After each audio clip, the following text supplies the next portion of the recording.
Looking at a lot of activity behind you there, Christina.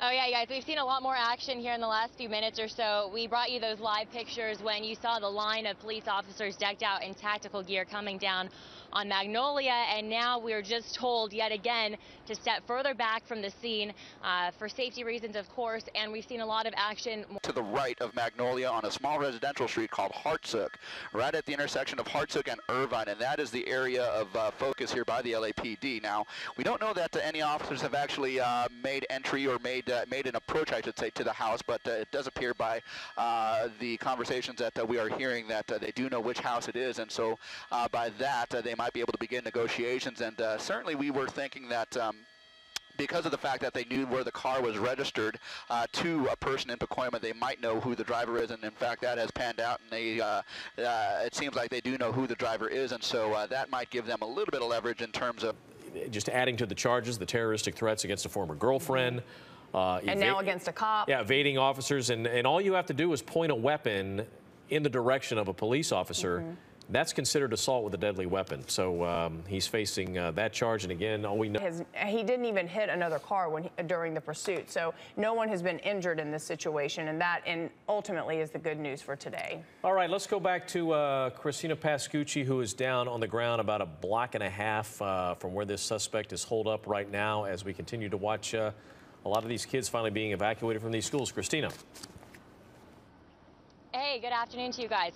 Yeah, we just talked to that guy, Mark. I don't know if typical places where they'll set us up. But again, it's such a great, the best view that we've seen so far today is the scene to the right of your screen here.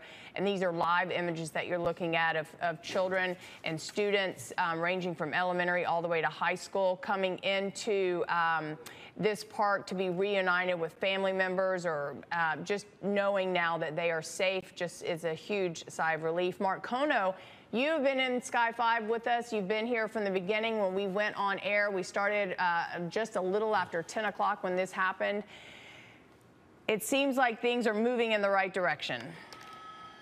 Yeah, it sure does, Lou, and we've been on this story from the very beginning here, and this is just a pleasant sight to see here. All these students. The 170 freeway, where it's completely been closed off to the public. There are probably close to 50+ police vehicles out here at this point, and it looks like it's not going to be clearing up anytime soon. But the positive news, parents are arriving by the dozens and now able to pick up their children from the schools that have been young man earlier. He just graduated. He was stopping by the high school to pick up his diploma, and he had left the high school just as all of this happened, so he wasn't part of the lockdown, but he was able to give us a pretty good description of, you know, what was going on when all the law enforcement began arriving on the scene with the helicopters and the sirens and everything else that was showing up. I think it still surprises us, though, that looks like the suspect is giving up.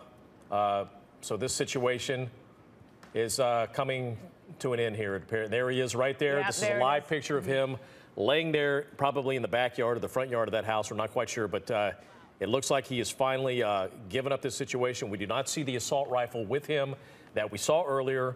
Again, there's a couple of canines there in the yard with him. Police are on a roof above him, and they have their weapons trained on him. So it looks like this is going to come to an end without any more injuries or casualties. And almost exactly 5 hours after this incident happened. It started at 10:15 this morning, and now it's closing in on 3:15. Let's go up to Tim Lynn. He's in Sky 5. Tim. Okay. Yeah, that's right. Just about 5 minutes ago when we reported those shots fired, that was the LAPD SWAT team deploying the gas grenades into the house. They followed their procedures exactly the way they did, well coordinated. Now you can see they're coming up to him and going to take him into custody. He came out of the back door through the slider coughing and choking, did not have the gun in his hand. They directed him to this area, had him go down, and then systematically, now as you see right over here, coming up, taking him into custody, checking him to make sure he doesn't have any weapons on him, and now this situation will be coming to a close. But a textbook SWAT operation here by LAPD. They surrounded the area, closed everything off, made a very tactical maneuver to get everybody in place, and then called for the gas. Gas went in the front door, the west doors, and through the back window.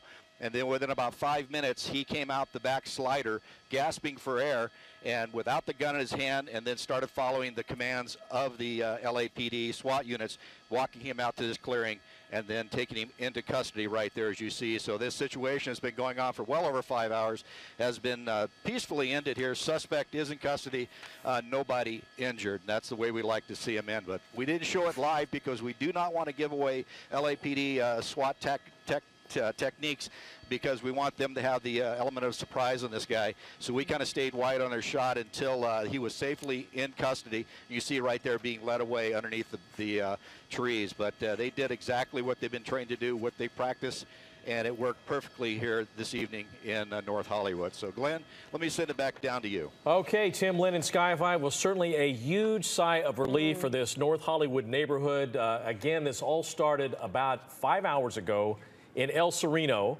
An arrest warrant had been taken out on this 40-year-old Hispanic male. That's all we really know about him, and that he has a car registered in Pacoima. An ex-girlfriend or former girlfriend had taken out a complaint against him for terrorist threats.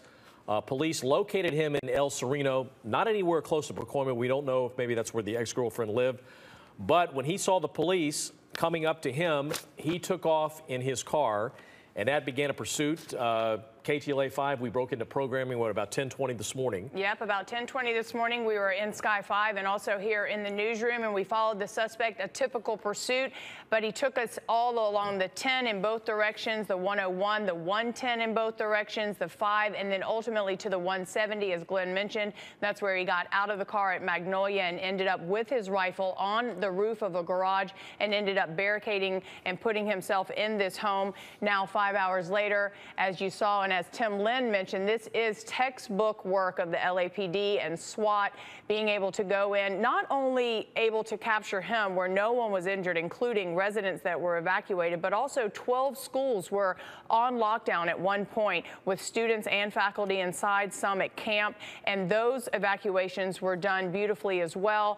Super safe and easy. All the students were evacuated over to a park and reunited with their parents. They were great images to see. Now begins the process of who this guy is, what he did, whose house this is. Imagine the homeowners of this house, glad that they weren't home. We are still unclear if he knew the people that